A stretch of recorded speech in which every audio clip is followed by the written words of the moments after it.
ก็นั่นแต่ในล่าไม่ทิ้งกรมกระทำนี่ตอนนั้นส่วนนี้ในMerry Christmasแล้วนะคริสต์มาสเนี่ยนะดูน้ำมันไม่ใช่ไหนมาเลยแท้มาคริสต์มาสสารมันสาดคนนี้ได้ขัดนอนตรงนี้ไงแท้ใส่แท้ไม่ไหวนี่อะไรมาโพสต์ส่วนนี้แท้ยันมาติงแท้อันนี้ใส่ข้างนั้นทุกกระลำจีฮันนับบ้านแท้ก็มันกรีดสตาร์ทเขาได้ก็ได้ก็กลับไปใหม่ที่มันจะเซลล์อะไรต่อเนื่องมันกันรู้ว่ามันเป็นการเบสิกตลอดได้แต่ไหนก็มาใหม่ที่ไม่ไหวนะพวกเราก็ต้องก็มาปั่นสายกันทุกกระลำต้องแต่จิบเท้าซ้ายที่แท้ใส่ฮะที่มีรำไหวนะสายกันในแท้เนี่ยจะสุ่มตัวแท้ที่ก็มาทำกันสันนิษฐานด้วยที่เราตัวไว้ก็นับติดตัวมาทำไก่ที่ก็มีอย่างกี่ไก่บุญรอดสาวมันก็รีไก่สตาร์ทได้นะเซลล์อะไรต่อมาที่นั่นไล่เขาได้มิสก์ดัดเดียวที่นั่นเท่ากับไล่มิดดัดเดียวที่นั่นว่าไงก็มันยังมาได้ไม่ไหวนะพอเราเท่าถึงจะมุสานี่ไม่ต้องแท้ไก่แท้ก็มาใส่ไม้ทับนี่เห่าไก่แท้ก็มาเอาจะจับมันไม่ไหวในเห่าแท้เนี่ยตัวจับปัดตีจับทิ้งเส้นเกล็ดตีก็มา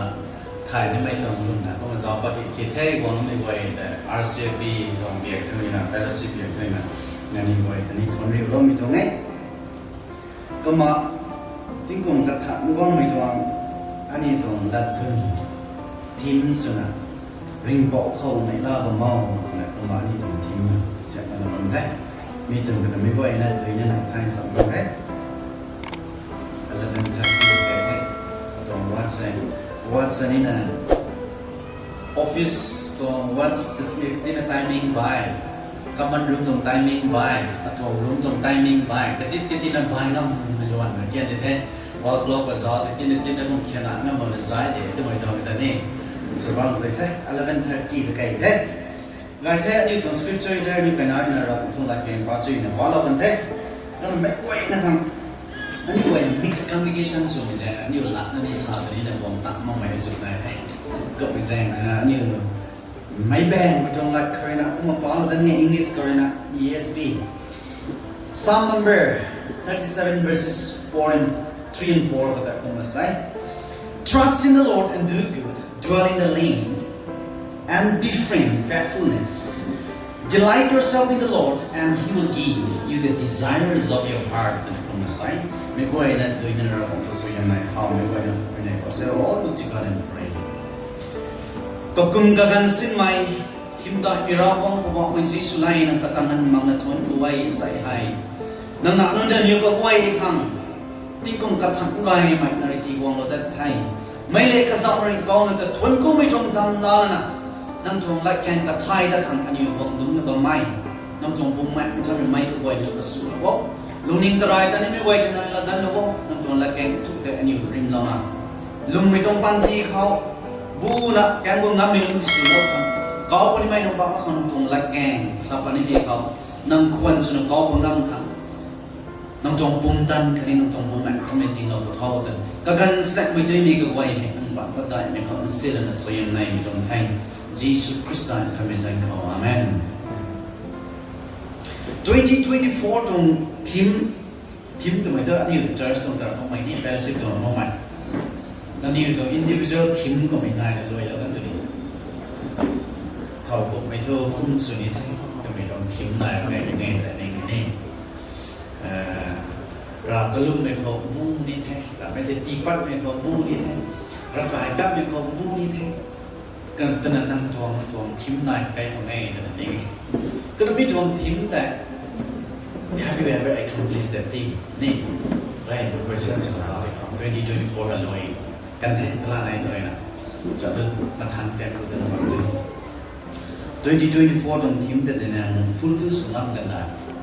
แล้วก็กินนังระกายแต่อุทิศในตานิเทศแต่ยิ่งยิ่งสุดตัวระกายแต่ละคนบอกมิสเซอร์คนบอกแต่ขันก็เขาต้องจงทีมแต่ละเด็กนี่นั่นเรื่องนั้นที่สั้นเราก็ไม่ได้ก็มาใส่ให้อยู่ตรง RCB ตรงทีมสุนัขไม่เป็นปอกข้อในลาบมอตรงนี้อยู่2025ตรงทีมสุนัขใกล้ๆกันเลยไมโครโฟนนะไล่ใกล้ตรงนี้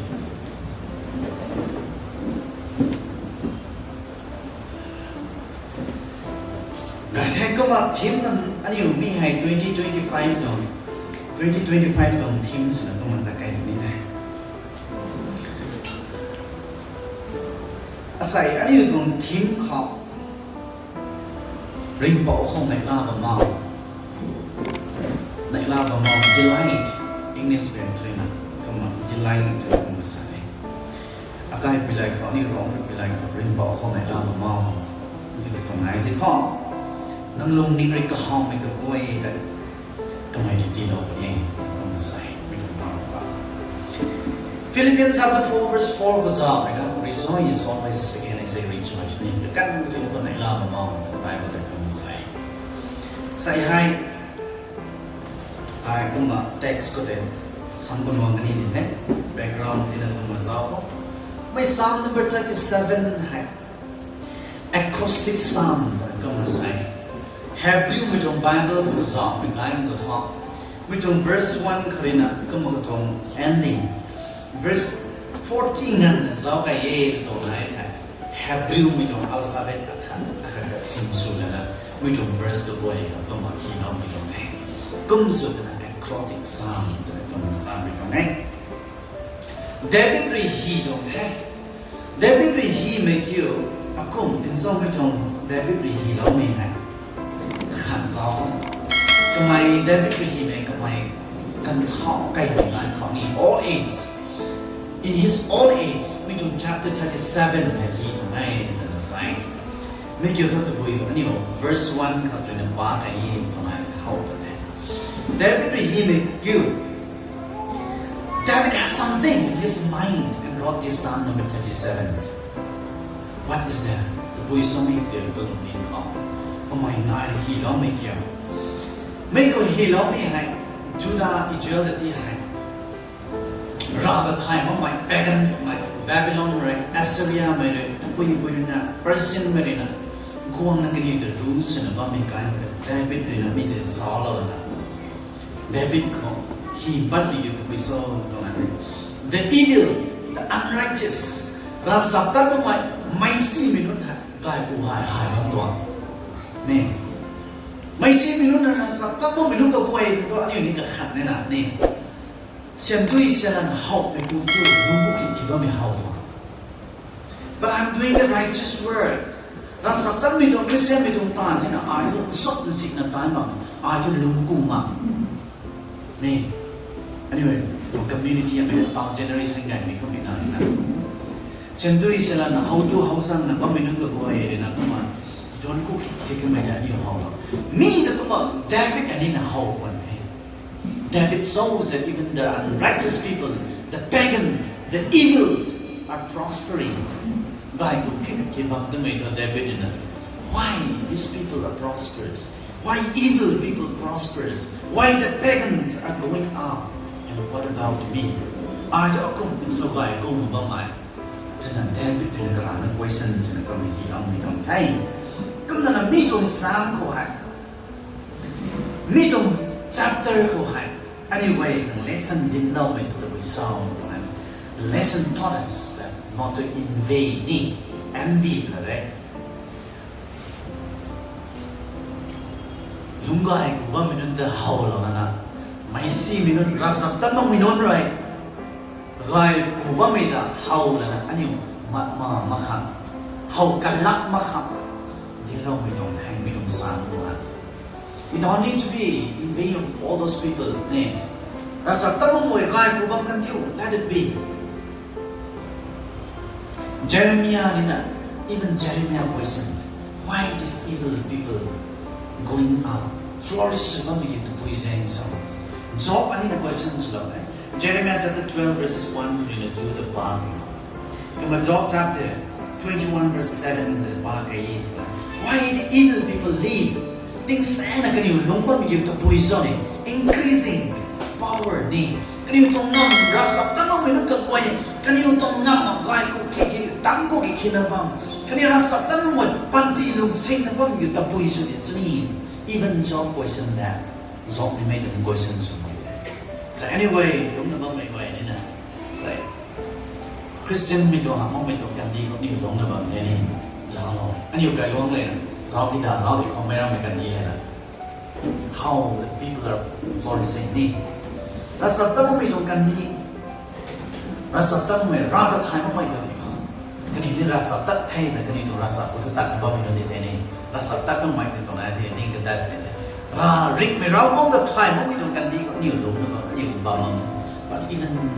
they are more flourishing than us อันนี้อยู่ไกลล่วงเราสมัยเราไม่เรียนนะ we have that question in us มีตรง question ไม่ก็กลัวอย่างนั้นใส่มีก็หนักนิ่งนะก็ไม่ก็กลัวอย่างนั้นใส่ทิ้งก้นกระทันลงบนที่ไม่กันเขาใส่รัศดรต้องไม่รู้กลัวอย่างนั้นก็ไอ้ตัวเห็ดที่บางที่ดีก็ไม่รู้สาวใส่อันนี้นะไม่รู้ตัวกันเขาแล้วนะอันนี้นะรัศดรต้องไม่รู้ตัวที่เขานี่อันนี้นะการพูดคำสุภาพไม่ถูกไหมครับคันนี้ก็มันนิ่งนะก็ไม่ก็กลัวอย่างนั้นใส่ไม่ก็กลัวอย่างนั้นเลยสักก็มาไม่ตรง verse ก็เอาเป็นไทย verse 3 verse 1 2 the 5ถูกไหมต้น inflict แต่ก็มันใส่translation ESV ก็ต้องมันมาเรียวนุ่งนั่งลงซีเรียว upset สุดเรียวนั่งลงหักไม่จงสุดเรียวไม่ทำไม่ได้howแล้วนะก็มาใส่ verse 3แต่ก็มาไกลเขา trust in the Lord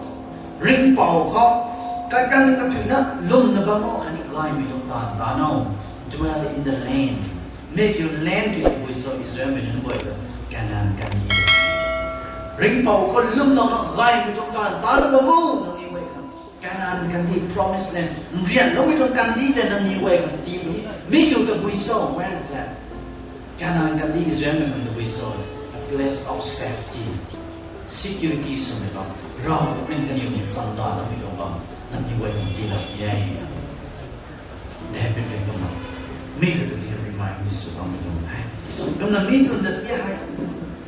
กิวก้าไม่ทนมักนั่นไหนล่าเส้นไงนะปิ้งเราไม่ทนมักนั่นนะบัมสุดส่วนนั้นนิวบัมไปไทยริมปอคนลงมาว้าวก็มันนะ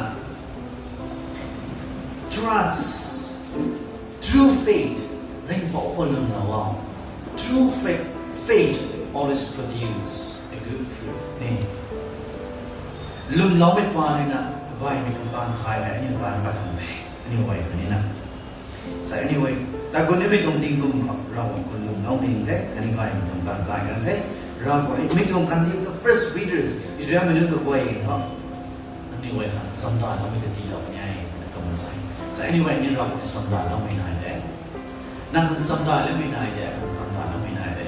สวยจัดมันไม่กินตัวอิสราเอลนี่เราก็ลงสัมนี่ไม่ต้องเรามีแต่แท้ติดท่านั่งข้างเราคนนั้นใส่ไม่ต้อง reader ไม่ต้องมาตีเราก็อิสราเอลไม่ต้องไว้ถ้ากันดีนั่นนี่ไว้สัมดาเราไม่ต้องกันดีจะตีเราไม่ได้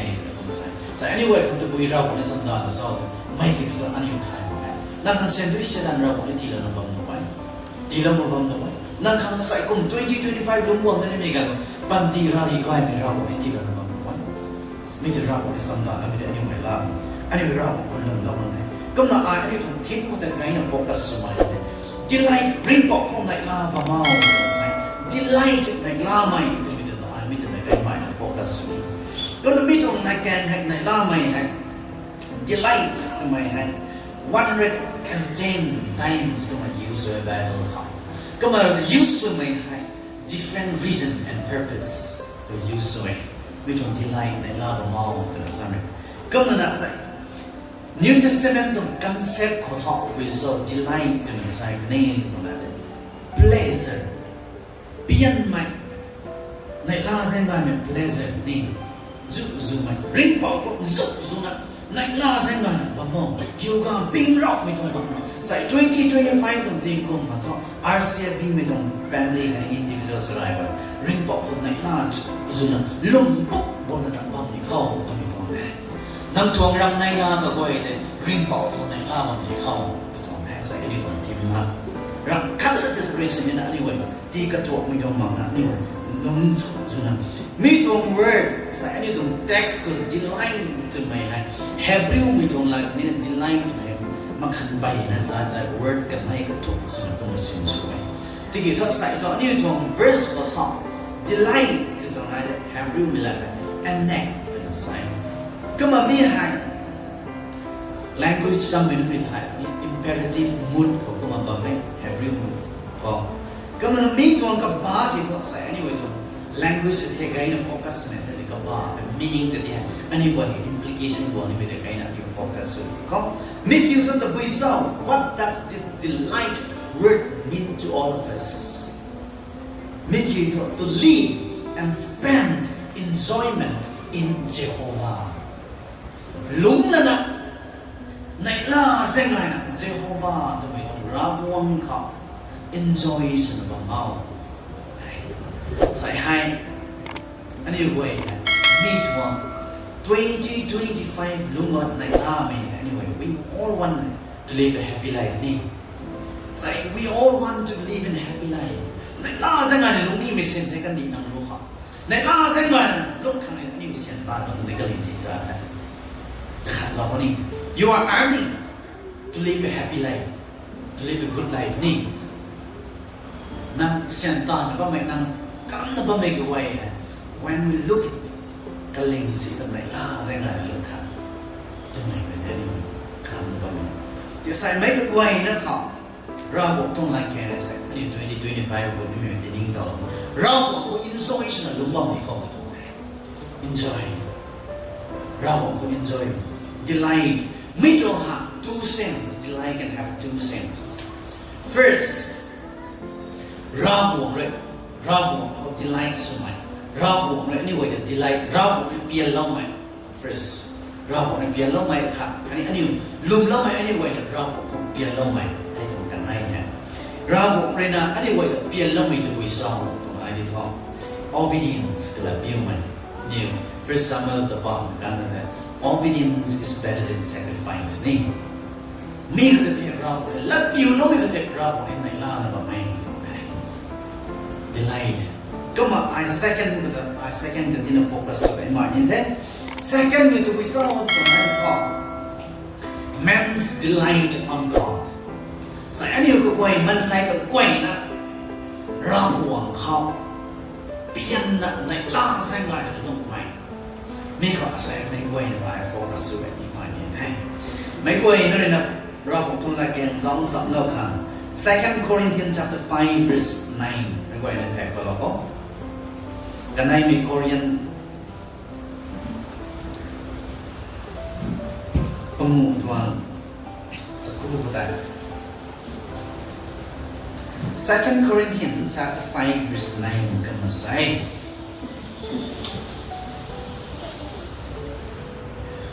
So whether we are at home or away, we make it our aim to please Him. Whether we are at home or away, อันนี้ง่ายกว่าบางโบกับแปะกว่าบางโบ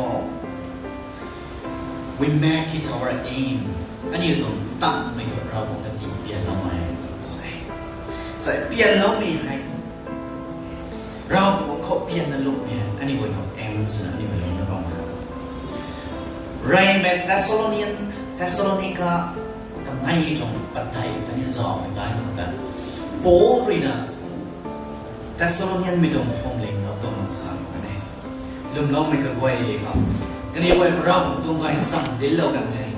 ไม่ต้องการสั่งแต่มันใส่ตระมาใครใส่เราต้องการสั่งเดี๋ยวเราก็ไม่ก็ที่ให้เราจะตีเปลี่ยนครับก็มาใส่อันนี้ไว้เขาตะปุยแซงเลยนะเราคนในล่าแซงได้ไม่มากนะไม่ใช่อันนี้จงปันตีคนในล่าไม่มากนะผมจะสอน why there is unhappiness in us in our life one reason ตอนสุขเขาทุกอย่างไม่ต้อง reason ให้ตัววิโซ่ตรงไหน we compare นี่อันนี้ comparison สุดนะ comparison is the main reason that Christian ไม่รู้อันนี้ก็ว่าล่าแซงได้ไม่ลงปังกันมัน there's no contentment in us so anyway last year example Christmas แต่กันแค่นี้ last year Christmas the Christmas คนกันทัดลาแล้วนะใช่คนกันทัดลาแต่ไม่ที่โดนมาแค่นั้นลา I'm not telling that ปวนลาไม่ควรจะลาในสมัยนี้ปวนลาไม่ควรจะลาในลาเดียวในสมัยนี้ปูนูบางกันเดะแต่นั่นไง last year จน Christmas ปวนก็ควรแต่จะเอากันทัดลาแต่ไม่ควรขัดเราคนนี้ last year มันปูนูบางกันเดะเท่ากับไม่ได้ทั่วsize Excel ปัดแต่นั่นหนุ่มว่ามันก็นี่นายวันหนุ่มไว้ think it too fitness แต่ทุกนายวันหนุ่มปูนุ่มนั่งหนุ่มแต่นั่นนี่ไง จะนี่เว้ยไม่ได้ที่สิ่งที่ทำคริสต์มาสก่อนตรงกินนี่ก็ทำลาแล้วไอ้ลาเดียวตัวสามโอเคนี่ลาไม่ได้ลาไม่ใช่ just compare to the other ตรงนั้น just bringing the comparison นี่ happiness ไม่ลาไม่มักนะบ้างไม่เกี่ยวอันนี้เว้ย contentment มักเลยนะ comparison นะไม่รับไม่ทุกคนมาไม่กล้าสามารถได้ไปซ้ำrasa tak mau minum kau yang negai kibang, itu kan nama. Rasa tak macam Israel itu nation itu lungkai nama. Tapi di dalam itu dia haul sana bang itu ni. Saya ni gua ini na, itu meram itu haul lah na, meram itu gai kibang thai, meram itu kan nama tina, itu kan mau ini kan. Comparison ni gai mau, there is an unhappiness in us. Naik lah saya gai belum pernah mau. Nampun naik minta pian naik lah saya gai belum pernah mau. So 2025 good because we now come away that there will not be any kind of happiness in you. So I think we come thought for us. Come go up for an example. To learn the example is we don't talk. My boy don't talk stuff about having a name. Yes, how about it? Compliment is very good thing. There's nothing wrong to give a compliment on others' name. But in that compliment, if you enter in jealous to myนี่เขาไม่ได้ตรงนั้นแต่ there is no happiness in you จุดนั้นหน่อย example สุขภาพเป็นอะไรนั่นเองนี่การเป็นหน่วยนี่เลยการปรับแต่ปรับเขาไหวไม่กันเขาไหวได้ง่าย yes ในล่าไม่น้อยนี่เนี่ยที่ituมีเขาตัวนี้ยันบูกุดแล้วนะไอ้นี่ไม่กันแต่คุณตอนนี้ให้แต่นะนั่งหันสุดท้ายไม่กลายมาแต่นี่ไงแต่นั่นคนในล่าไม่จะเที่ย the happiness will just disappear awayแต่ล่าไม่ถึงมัน disappears ก็ไม่แซงกันเนี่ย anyway comparison สุดขอบตรงนั้นก็ในล่ามันนับบังคับก็นับไม่รับไม่ตรงปันดีจะที่เฮาแล้วนะจัดสุดนะนั่งก็แข็งแซ่ไม่ตรงมักแล้วนะสุดท้ายก็การว่า unhappiness เดี๋ยวมองไม่ได้ก็มันนะกันยืนตัวไม่ตรง verse ก็ไม่ตรง chapter กับปากอะไรนั่นไม่ตรง chapter กับไว้แล้วนี่ปากอะไรตรงนั้นYou don't need to worry for all those people. Ni, may seem rasa tak mau minum flourish mengkatiwa, but there is an end. Kani mo yung nalaw may bangay, mitay. Mitong text, mitong chapter, bagay, how mitay. Your prosperity are worthless. Kani yung kaya ko na ba mitay na sabay ka ba mangay? Kani they will live a short life. Mitay tiyak saan mo ka? Tuwin mo ang kaniday na kamasay. Sa mayการขัดจนปันดีแต่ที่ให้เราไม่ได้เจ้าแล้วนะเราสักตั้งไม่รู้ว่าให้จนปันดีแต่เอาแล้วนะอันนี้มันนะในล่าแสงไงแบบนี้มันมาขันกระมที่เขาก็มาสาวนี่มีตรงนั้น many of us take delight in wealth นี่เช่นด้วยเซลันเขาอัตวง status อัตวง position เขา materialistic เขามีกันที่ให้ we all took delight on thatอันนี้มีตั้งแต่นั่งเลยล่ามาใหม่จนไปที่2025ตัวนี้ตรง position เขาอันนี้ตรง status เขาตะกุยแบบนี้ตรงเส้นด้วยเช่นนั้นนั่งเรานะในล่าไม่กลมสุริเขาเร่งปอกของนั่งเราในล่าไม่กลมสุริเขาซาโลมอนเรียนสาย Ecclesiastes chapter 1 verse 2 everything is meaningless รักกับวัยนั่นซาได้ตลาดนั้นที่ให้นิวไงเจอแมนเลยนะรัตันตาตาตรงตัวนี้รีเซนมันเท่าโดนตาตานาโนเราจะเท่าปัจจุบันกันรู้เท่าตาตานาโนรัตันตาตาตรงนี้แบบทำไมไปนะรัตันตาตาตรงนี้ไม่ค่อยได้ถ่ายกันมาไม่ได้ผู้ยินสิ่งนี้ยังไม่ต้องไอ้กันนะแต่มันเรื่องไม่ต้องไปนะ business empire ไอ้นั่นก็เสียบหมดเลยทำไมไทยตะกันมันตัววิ่งพุ่งตะกันก็ขันตอนนี้ yes he make a legacy nothing wrong on that รัตันตาตาจะสร้างอะไรต่างๆรัตันตาตาปอนเนี่ยยังไปเนี่ยต่อคนเราเลยไม่แต่ถอยคนก็ไม่สิ่งที่ฉันตั้งเราปฏิบัติกันไม่พุ่งตั้งน้ำมาไงประเดี๋ยวพุ่งตั้งมาไงใส่เราของคนไหนนะที่เราไม่ได้นี่ล้มนะบางครั้ง that is very much important in us ใส่ไม่ได้2025วันนี้พุ่งเราเนี่ยซาโลมอนริสานได้เนี่ยซาโลมอน says ซาเลนะตัววันนั้นซาเล it's like chasing after the wind นี่นั่งป้วนแต่ปั๊มโต้ขังแต่เต้านั่งป้วนแต่นิ่มโต้นะกลับนั่งบ้าไม่ถึงได้ใส่รับตัวนั้นซะก็ขันเจ้าที่คนนี้ think about it ก็ขันเจ้า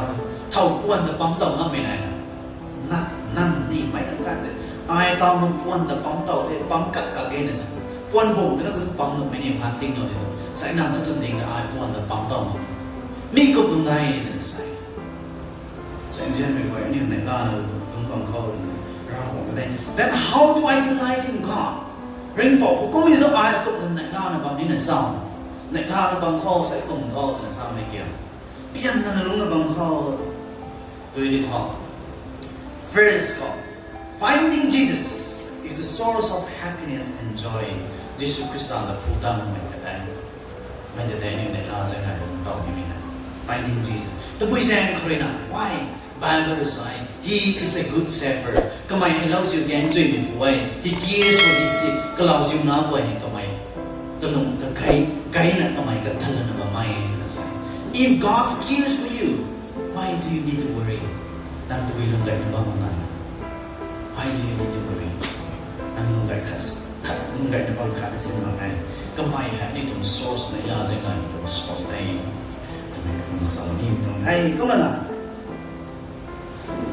sa ano itong text ko dapat may ka may itong text itong kabay ito gusto ito may ka when we truly rejoice and delight in the eternal things of God our desires will begin to perish. So anyway, rao kung ko dati ay ani naila na bang kanay dito na ni to ban tong kagway le ni naila sa ngay tan sam taw ni day nang rao ka phu mga ban tong ka phu na naila may phu taw kanay to na dito mi kagway de ting sang jeng ra mga man da kani den ko nang rao ka phu na rao ko naila na ba me dito na all those things of the world comes after that. Come kanito nang ko naila may there will be a contentment, there will be satisfaction, there will be happiness. Make that anyway good night. Yeah. Anyway, rao to pray good night. Hey, delight for the salvation. Rao anyway Romans 17 verse 1. Rao anyway dilong with the anyway naglana ba. Ring bang dilong din naglana ba mo libo kay na yay. Ay may way ni ba implication ka tut na pumon ko man way mismo hindi. Baru kayak begini betai nuan apa meng tong Scott. So anyway, bantu poi kelas santum na it's a temporal na na kan sentingan. We want to hunt more and more ni. So you may have 10 lakhs in your account. You want to have another 10 lakhs. You may have 1 crore in your account. You want to have another crore in your account. We would like to hunt and hunt. Me that anyway. Nai kami na hansu gawan na lami ng bandi na yung pilot na makay. Where's happiness in your life? Come na, right, itong implication that lasting prosperity belongs to those who exercise patience and faith. Sa lasting things sang itong prosperity, why need you to be so? The one who exercises patience and faith. Nang tuwang kang lo set may kani lum lo may danang exercise yung ba may kagawin ka tayo kumisay. Sa 2025 ko namin ano itong patience and faith ano yung exercise yung kinay. Kamaraw ko nang lakon kinay. Kamana delight in our weakness, for this is when God's power is clearly revealed in our life. 2 Corinthians 12 verse 10 weakness. We don't want to show our weakness. Yes. The world say don't show your weakness in others. Among some. The world say don't show your weakness to anyone. Because the other will take the privilege, the opportunities in you. Don't show your weakness. And don't show me my unconscious alien no okay. Merambre ni the simple and the simple anything. In other sense, we say that is true. But you need to show your weakness in the eyes of God.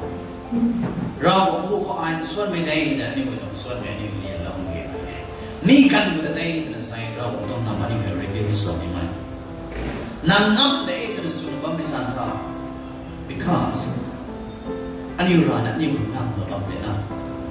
I know I swan to me die to make we rely on the power of God. That is the time God reveals His power in us. That is the time God works in us. เราคนนี้ไว้ต้องนำเรียนเราเราคนต้องนำอันนี้ไว้ต้องเรียนเราไม่กันก็ได้2 Corinthians chapter 12 verse 10the Bible ตรงไหนก็มาหอบนี่ไงก็มาไปว่าละให้กำลังกระทุ่มไม่เข้า Do not delight in your any of sack or your wealth that will not be eternal things sang在ในตรัสไง and very very important things for us because that can lead you to being an idol worshippers เราแม้ก็ลุ่มไปกับอันนี้ตัวใจแบบนี้เจนไปนำทวงเสียงด้วยเสียรันเขานำทวงนำเขานำทวง property เขานำทวงลันทุกคนนำแล้วก็มันก็นี่ตรงไหนแท้นำเราองค์ตะก็ลุ่มไปเรานำทวงเราแม้ก็ลุ่มไปกับอันนี้ตัวใจแบบนี้ใส่2025ปุ๊บมีการเขาอันนี้ไว้มีไทยแล้วมันก็ยังไงไทยดังที่ตรงกับไว้อันนี้คือ satisfaction เปลี่ยนไปที่งามในตรงให้ก็เป็น delight in God always ก็มานี่ตรง verse ก็จะที่ high verse 4 ก็จะที่ high He will give the desires of your heart ตรงใส่ก็ไม่เลยนะนั่งลงนิ่งก็หาวนะรีกุนนะมาสุดนะบ้างไม่ได้ก็ไม่ได้ที่เราปริยายก็ไม่แซงเลย delight in the Lord เร่งบอกคนไหนล่ะนะมาใส่2025ตรงทีมหายนั่งตัวตรงทีมนั่งตรง personal team ตัวฉันนั่งลาวันวันซ้ำ I don't know so anyway RCFB the members ก็ส่วนใหญ่ anyway เร่งบอกคนไหนล่ะนะบ้างไม่ได้ตรงที่มีอยู่ not in the properties not in the wealth not in your status not in your rank or whatever นั่งลงนะบ้างไม่ตรง position แต่เดี๋ยวไหนล่ะเร่งบอกเขาไหนล่ะลงนะบ้างไม่เขา happiness is a world that everyone are hunting for ไปก็ก้อยเนี่ยหันใช่ไหมบ้างไม่ตรงไทยไม่ตรงไหนล่ะบ้านไม่ตรงขั้นสิ่งที่งามตรงเลยเร่งบอกคนไหนล่ะไม่น่าไงเจนไม่ว่าเที่ยวก็ไม่แจ้งเลย2025 a year of smiling นี่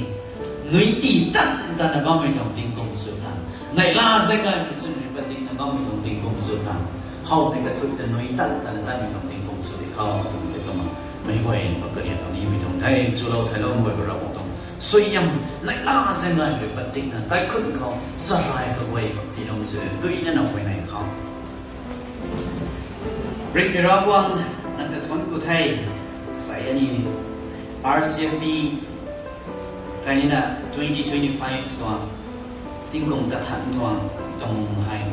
ล่าไม่เล็กกระสอบนะไม่จงติ้งกงกระถันกันก็ได้มีกันเขานั่งเขาในล่าตั้งแต่บ้านไม่นึกที่สุดแล้วว่าแต่ใครเปล่านั่งไม่ทั้งวัยทั้งปันทีเซลล์มีตรงแพ้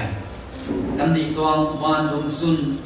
เส้นด้วยเซลันเขาตรง position เขา status เขาแต่บุยเขาอันนี้นั่งมันไม่ไหวแต่ละกันเรานะติ้งแซงในล่าบางปริมาณเปล่านั่งเขานั่งเรานะในล่าเส้นไงมีจุดไม่ปฏิกันนะนั่งคันบูนะตานะปันทีลงสิงนะลงนะบ้าไม่ติ้งกงอันนี้ใกล้คุณอันนี้สลายน้ำที่สุดเท่าแต่นั่นเขาสวยยังไงไม่ต้องไทยติ้งกระสอบเราไม่คันสากระสอบเราไม่คันติ้งกระสอบเราไม่คันทวนคุณอะไรไว้จีสุคริสต์ตามท่านเป็นยังไงอาเมน